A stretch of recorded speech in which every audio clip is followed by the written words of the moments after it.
Yeah.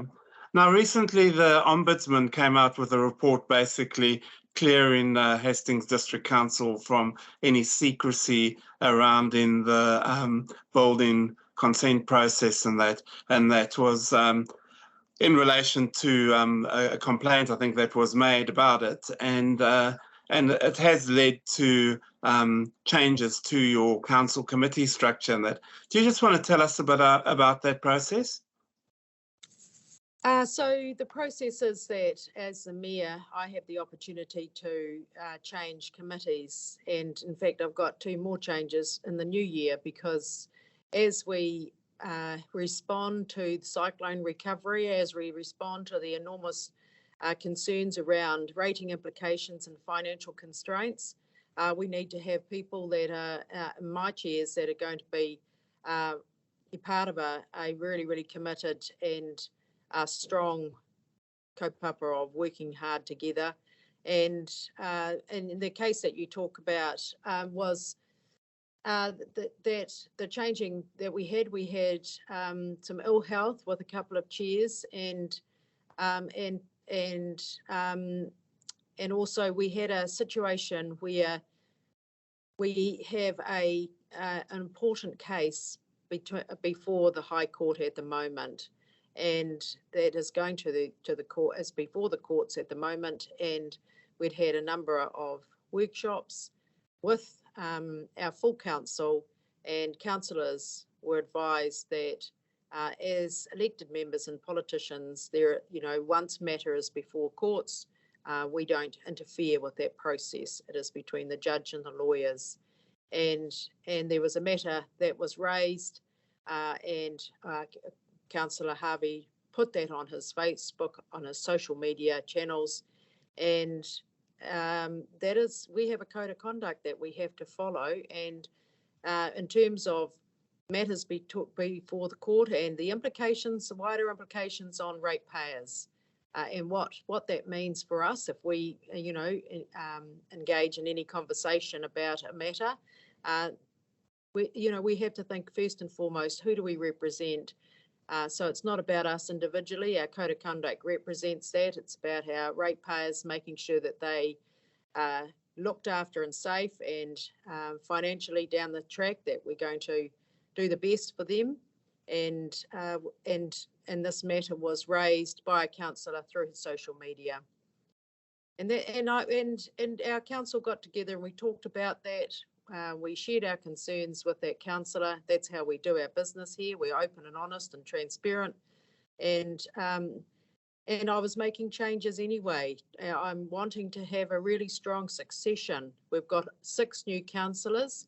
I need to bring them all through so they are trained.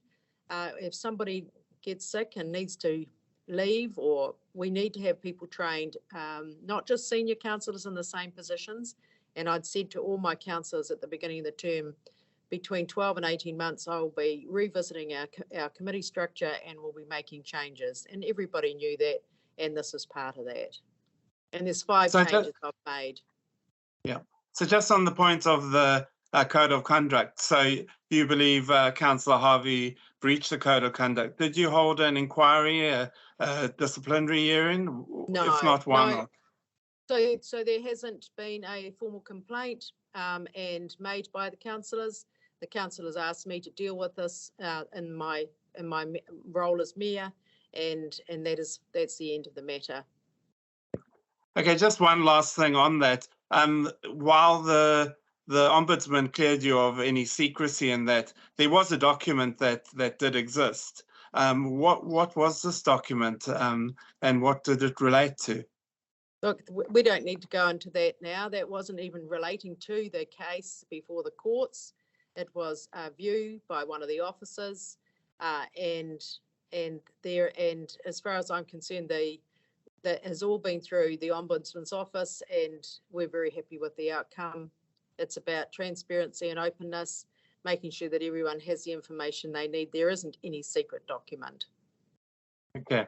Now, on the issue of succession planning, you're talking about within the council and with committees and that. Is this wider? Is this encouraging other people to stand for election for council as well? Well, it absolutely is. I've spoken to a lot of people who are interested in standing for next year's, 2025, end of this triennium. And it's really, really important that our community understands what the role and responsibility is of a councillor. And it's quite tricky because you either have to have other employment, because you can't look after your family and pay a mortgage on what you earn as a councillor and look after your family. So you have to have a business or a job, and for the other few days of the week. But our community knows that I expect our councillors to work 2 full days, and on a Tuesday and a Thursday, and we do all our work on those days, or council work, and then they're expected to attend community events in the evenings and the weekends, and look after the people that elect them through other things. You actually work really hard as a councillor, and so you never do it for the money. You do it because you want to make a difference, and that's why we're all here. And we've got some amazing, passionate people out in our community who are looking at standing, but we have to bring we've got some very long-standing councillors. They've made it quite clear they're not standing again, and I have to bring them through. I have to bring all our new people through, so when people move on and have done their time, then we've got people ready to stand up in these chairmanship roles, and that's what's really important. Every mayor has that conversation with their councillors throughout the term to understand what their future looks like, and make sure that you have people ready to go and step into these big roles. And they are big roles, and they take a lot of expertise, a lot of hard work, and a lot of training.